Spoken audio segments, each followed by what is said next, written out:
Semua tahu apa itu iptek? Maka dan tidak. Apa itu iptek?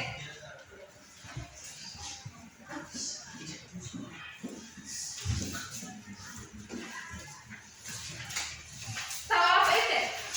Tidak tahu.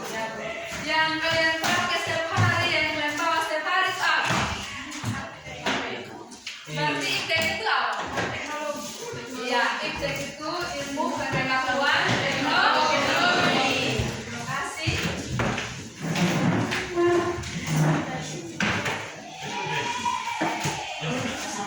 Kalian itu harus mampu memahami arti dari ilmu pengetahuan.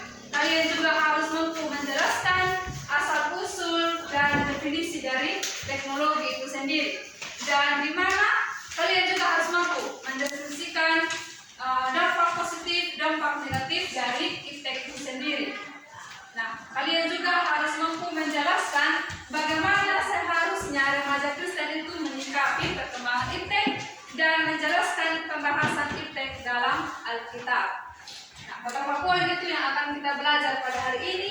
Pertama, berkaitan dengan iptek atau ilmu pengetahuan dan teknologi.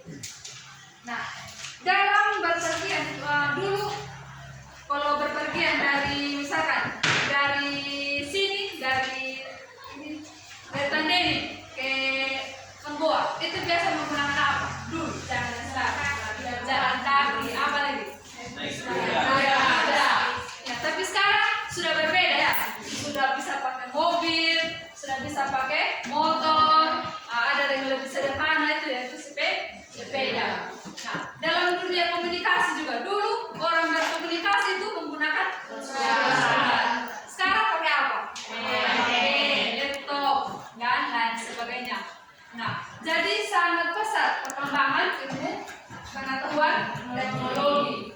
Nah, jadi ilmu pengetahuan teknologi itu di mana manusia itu harus bisa memakai menikmatinya untuk menjadi berkat bagi Tuhan, berkat untuk sesama. Tapi kalian tahu apa yang dimaksudkan dengan ilmu pengetahuan dan teknologi? Nah, ilmu pengetahuan itu berbicara tentang apa? Pengetahuan. Coba buku. Ilmu pengetahuan itu berbicara tentang apa?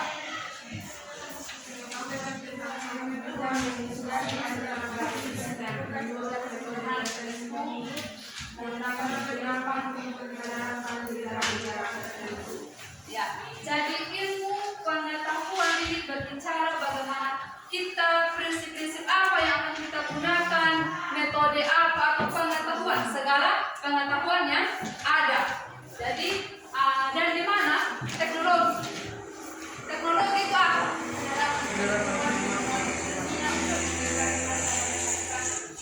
Ya, jadi teknologi itu adalah penemuan ilmiah. Dan di mana teknologi ini diciptakan untuk membantu manusia. Nah, jadi ilmu pengetahuan teknologi dengan adanya pengetahuan, di sini ya, ilmu pengetahuan ini berbicara tentang cara, metode atau prosedur. Nah, sedangkan teknologi ini dia berbicara tentang penerapan. Nah, jadi dari pengetahuan yang kita miliki, pengetahuan baik itu cara, metode tadi diterapkan melalui teknologi. Jadi teknologi ini yang menerapkan apa yang kita ketahui seperti itu. Nah, itu gambaran umum tentang ilmu pengetahuan dan teknologi. Nah, jadi yang dimaksudkan dengan teknologi itu suatu benda atau objek yang diciptakan oleh manusia yang bisa dimanfaatkan bagi keberlangsungan hidup manusia. Nah, di sini kita sudah mengetahui apa ilmu pengetahuan dan teknologi. Nah, berbicara tentang iptek, ilmu pengetahuan teknologi, iptek. Iptek ini pasti punya dampak positif dan dampak negatif. Nah, sekarang positif yang kalian dapatkan dengan menggunakan iptek itu apa saja? Mempermudah komunikasi, apa lagi? Mencari pengetahuan, apa lagi?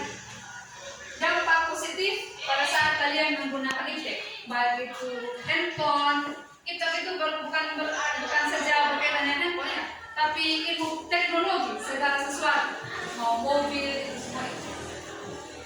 Dampak positifnya apa? Jangan lihat di buku. Yang kalian rasakan itu apa? Pada saat sudah ilmu pengetahuan itu semakin maju, teknologi itu semakin maju, dampak positif yang kalian rasakan itu apa?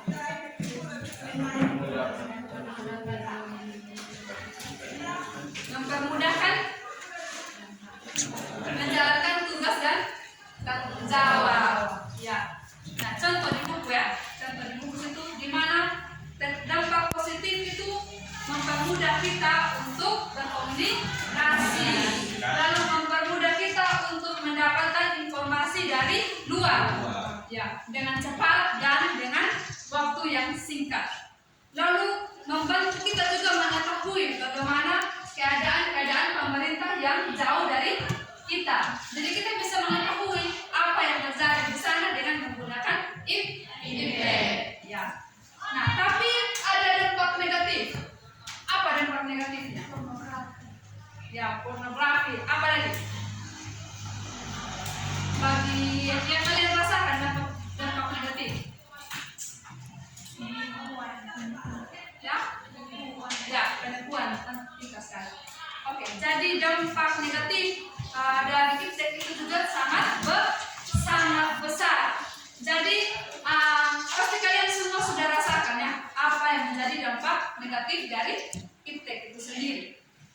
Yang kalian rasakan tentu kalian tidak rajin di gereja dengan adanya handphone. Kalian lebih sibuk dengan HP, dengan media sosial. Lalu kadang juga kalau ada berkumpul dengan teman, pasti semua sibuk dengan HP, kurang bersosialisasi, kurang berkomunikasi dengan teman, semua sibuk dengan HP. Lalu banyak hal yang membawa kita kepada dampak negatif. Ada penipuan, lalu seringkali juga kita menggunakan media sosial itu dengan yang buruk. Kita mulai menyindir orang, mulai menggosip orang dengan setting-settingan. Ya, saya pasti seperti itu. Oke. Jadi banyak sekali dampak negatif dari iptek itu sendiri. Nah, lalu bagi kehidupan kekristenan ada juga dampak positif dan juga dampak negatif. Ya, dampak positifnya itu apa? Untuk kekristenan sendiri. Ya, dampak positifnya itu kalau kita mau untuk mengabarkan Injil dan semakin mudah menjadi berkat alat komunikasi dan transformasi yang semakin canggih. Jadi dampak positif bagi Kekristenan itu sendiri, iptek itu sendiri bagaimana membantu kita untuk mengabarkan Injil lewat media sosial dan lain sebagainya. Tapi itu juga kalau kita bisa. Kalau kita ingin mau melakukan, baru ada yang namanya dampak positif. Nah, lalu dampak positif yang berikutnya itu ketika kita mau mendalami iman kita dengan mudah menggunakan iptek. Tapi kalau tidak juga berarti tidak mendapatkan dampak positif yang baik. Nah, lalu masih banyak lagi ada pembuatan Alkitab yang lebih mudah untuk kita. Lalu kebaktian gereja yang semakin menyenangkan. Nah, tapi dampak negatif itu terlalu banyak, terlalu menonjol terkadang. Terkadang dampak positif itu sangat kurang dibandingkan dengan dampak negatif. Nah, kira-kira apa sih dampak negatif bagi Kekristenan?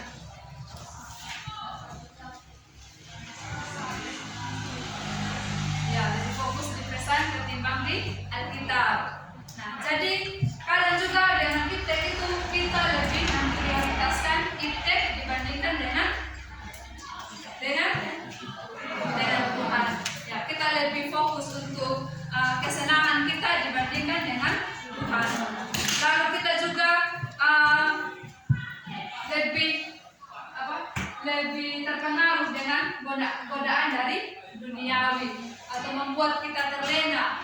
membuat kita semakin ambisius. Contoh, ya contoh nih.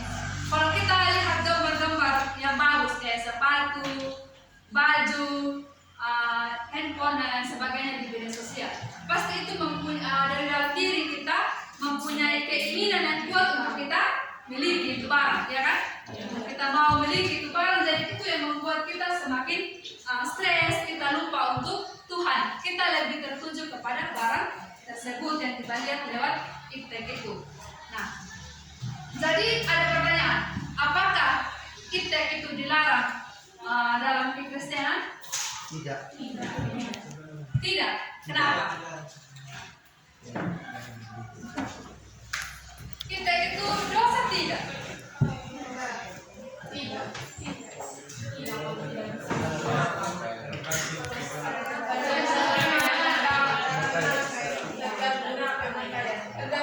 Apakah kekristenan menolak perkembangan iptek? Tidak. Kenapa? Karena dapat. Karena dapat apa? Karena dapat apa? Membantu apa? Membantu banyak hal.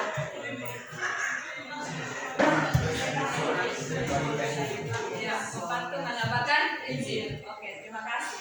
Ya, betul sekali. Jadi dalam kekristenan itu pun iptek itu tidak ditolak, atau ilmu kemajuan perkembangan iptek itu tidak ditolak oleh kekristenan.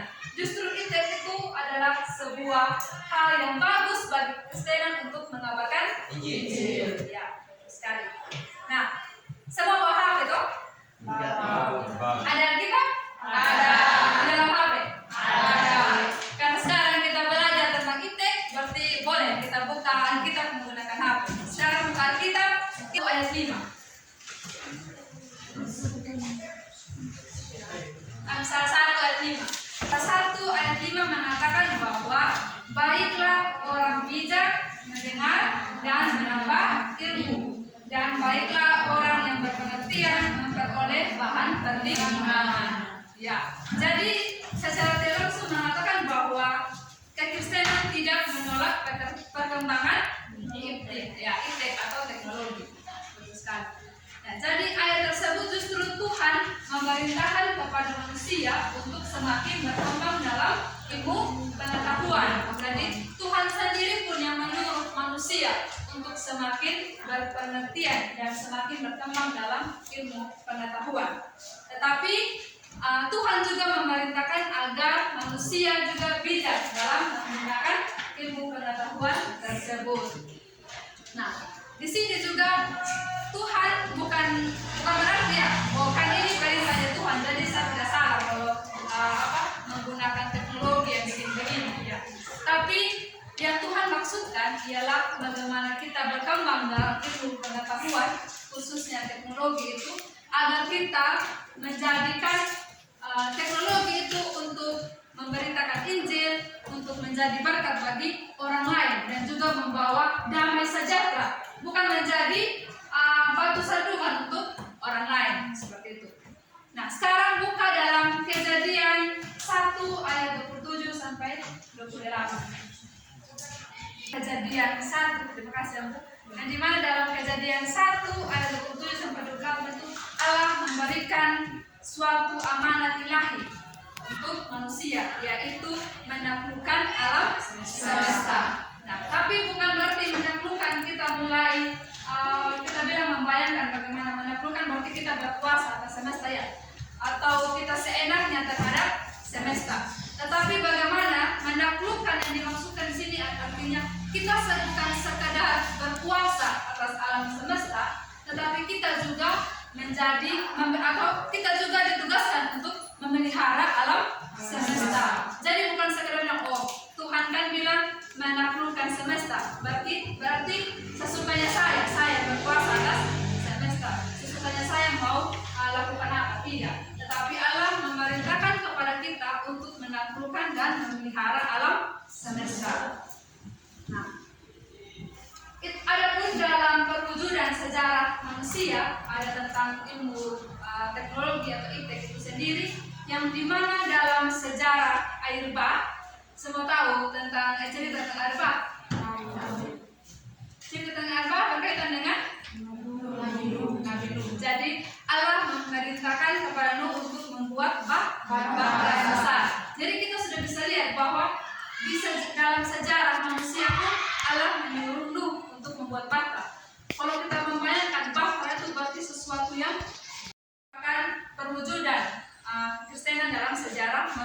di Alkitab. Nah, yang kedua, ketika Musa diperintahkan untuk membuat kemah suci. Tahu ada yang tahu tentang kisah itu? Ya, jadi Allah memerintahkan Musa untuk membuat kemah suci.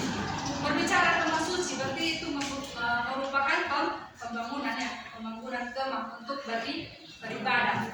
Itu juga merupakan contoh atau contoh di mana manusia juga pernah dalam sejarah manusia di Alkitab juga ada Iftek.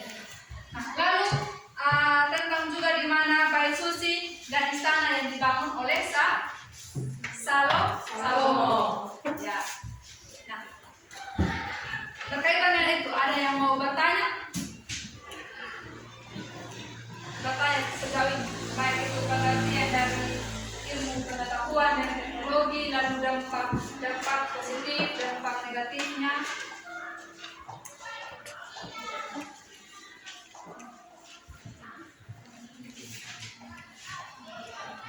Ya, kalau tidak ada yang bertanya, sekarang saya yang bertanya.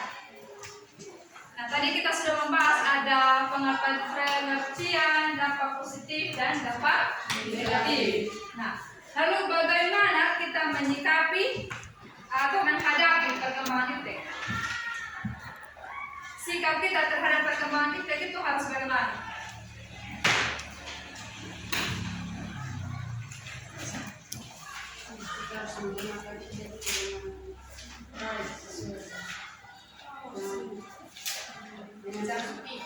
Ya.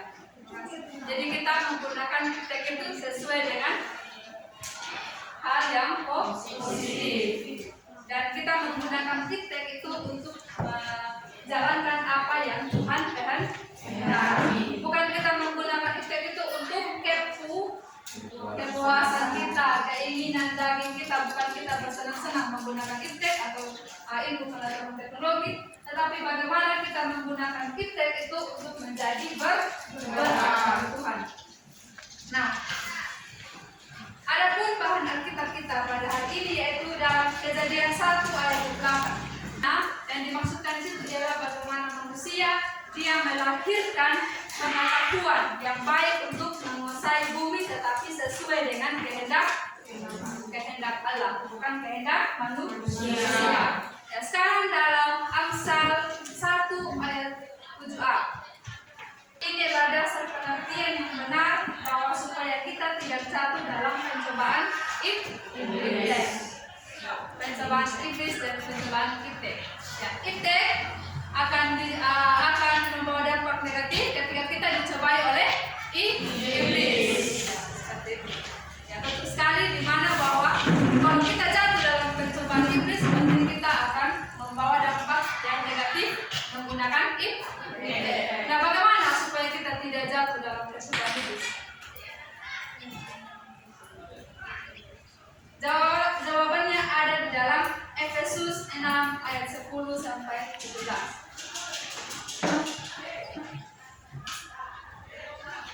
Nah, jadi ketika dalam situ itu adalah persenjataan Allah, ya kan?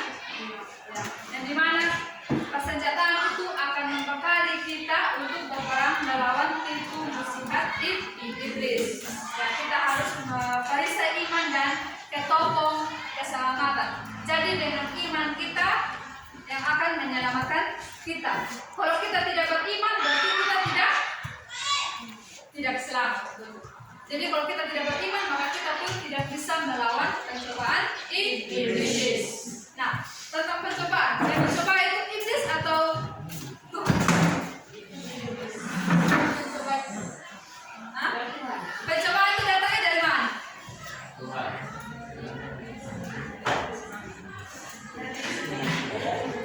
Pencobaan itu datang dari Diri sendiri.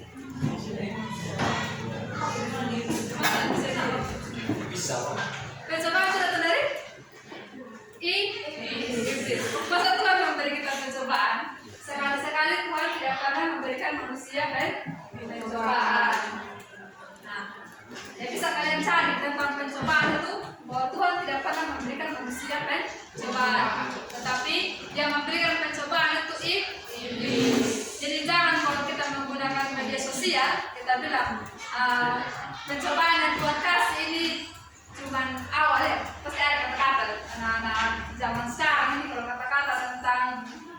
tentang ujian, tentang pencobaan, tentang apa lagi, kesakitan, sering posting di media sosial. Tapi itu tidak salah.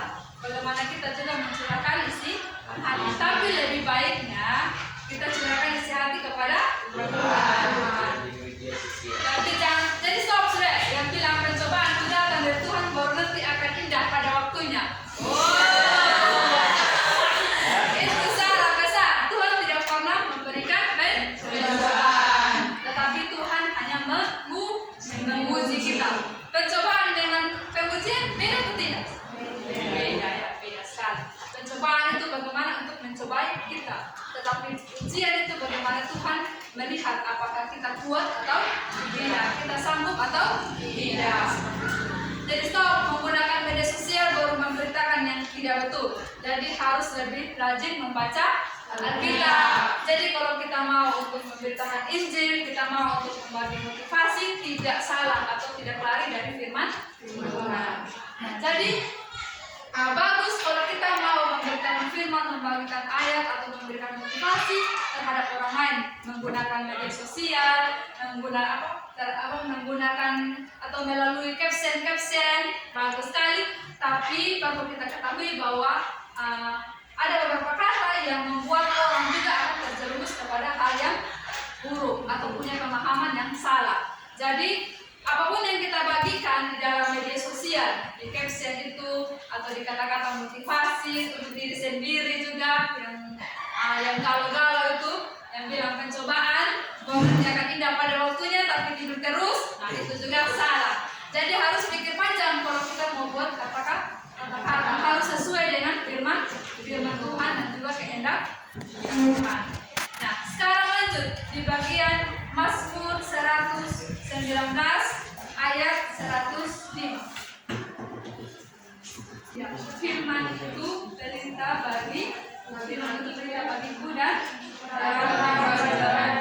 jadi itu kalau mau firman Tuhan untuk menjadi pelita dan menjadi terang untuk kita dan juga untuk orang lain harus berhati-hati dalam kita memberitakan firman. Jangan sampai salah, jadi nanti orang tidak salah paham terhadap firman Tuhan seperti itu.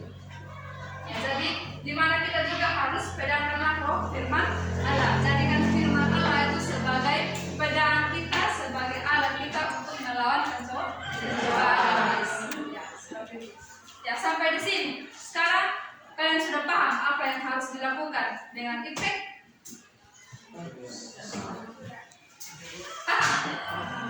Apa yang harus kalian lakukan dengan IPEK? Ya, menggunakan hal-hal supaya membawa dampak yang positif. Dampak yang positif yang bagaimana?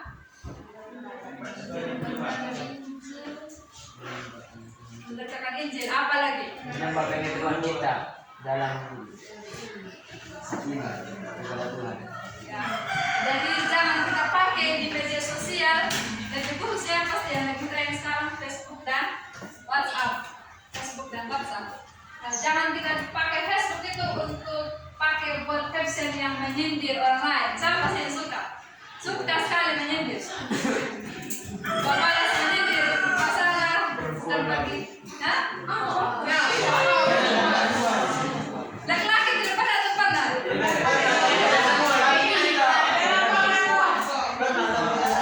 Laki-laki kalau dia balas sindir menggunakan media sosial berarti dinamakan pecundang. Yang perempuan juga jangan karena ada masalah dengan perempuan lain, mau gara-gara satu laki-laki, gara-gara si ayah kita mulai berkelahi dengan perempuan lain. Laki-laki tidak hanya ada satu. Jadi menggunakan media sosial itu untuk memberikan motivasi, memberitakan firman Tuhan. Biasa menggunakan media sosial itu untuk apa? Untuk share ayat? Atau tidak? Ada ayat atau tidak? Tidak ada bohong. Atau ada yang kelas? Pakai apa media sosial?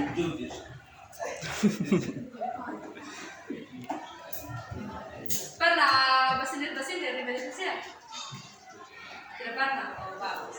Berarti tidak meme. Yang biasa laki-laki itu, laki-laki yang suka bersindir di Facebook itu yang dinamakan meme. Sudah dinamakan.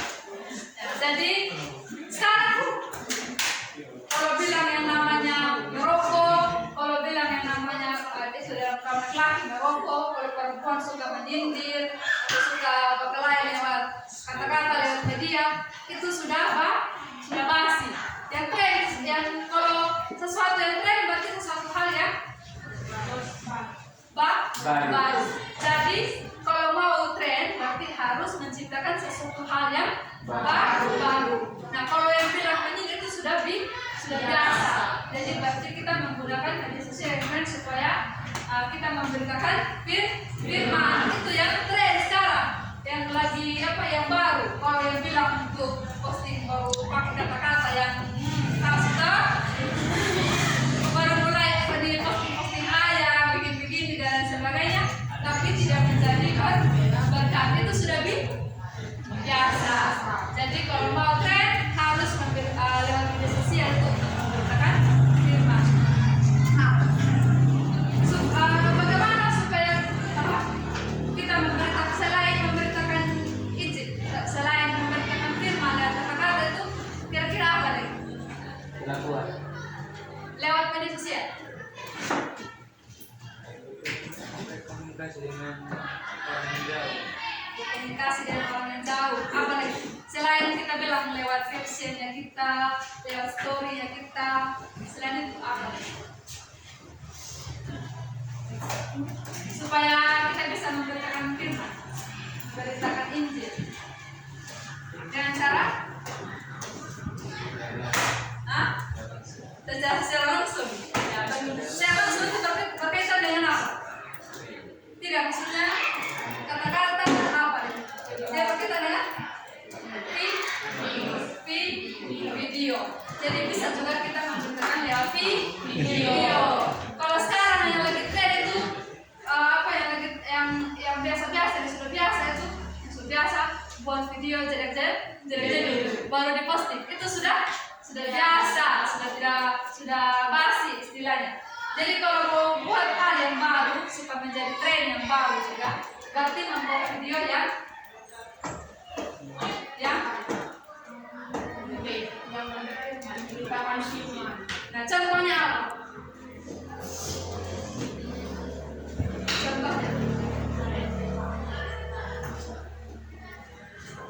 Contohnya video apa? Yang memberitakan firman. Video yang bagaimana? Dari satu sini. Video yang bagaimana? Selain tidak jedek, ini banyak kan di kelas ini yang tidak jedek. Selain tidak jedek, apa lagi? Untuk memberitakan Injil, video apa yang bagaimana?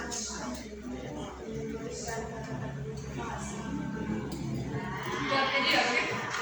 Buat video? Ya, apa lagi? Khotbah, misalnya pendeta. Apa lagi? Buat video yang bagaimana?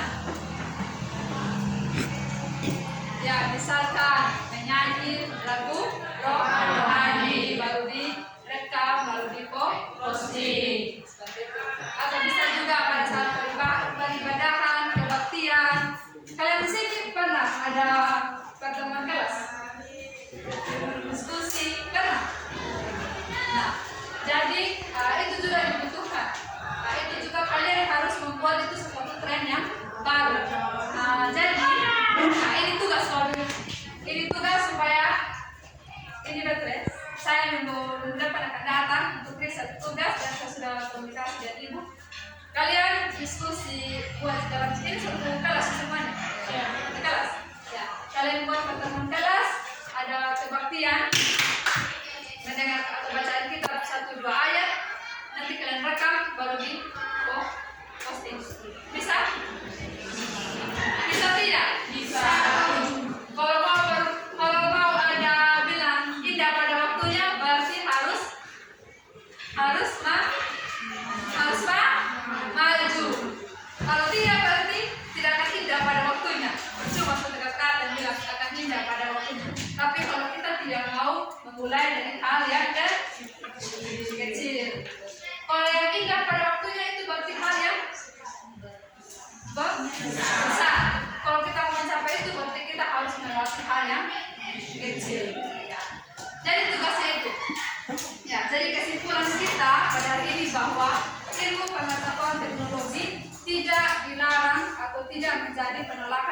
Kristus, tapi oleh Kristus dan oleh Kristena. Tetapi bagaimana menggunakan iptek itu untuk menjadi berbakat sesuai atau seturut dengan kehendak Tuhan.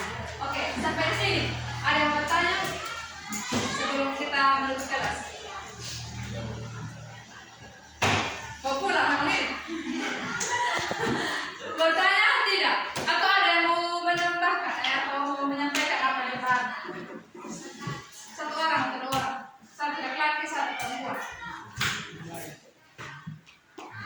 Kalau tidak ada berarti kan tidak paham. Paham semua? Apa yang dipahami? Apa yang dipahami? Apa itu?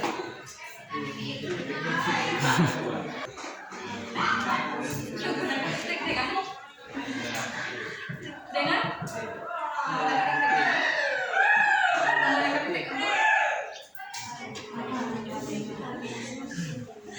hal yang atau hal yang buruk.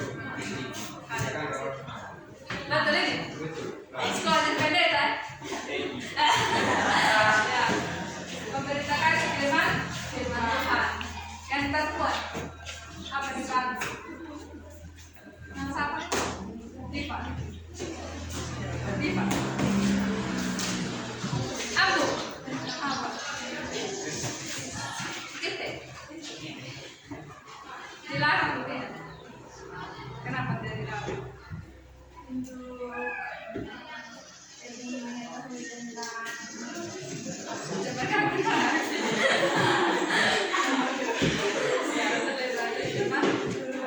jadi kalian harus paham apa yang dikatakan oleh Alkitab tentang iptek supaya kalian tidak terjerumus terhadap hal-hal yang buruk atau hal-hal yang negatif. Oke. Sampai di sini pembelajaran kita. Terima kasih. Ingat tugasnya apa tadi?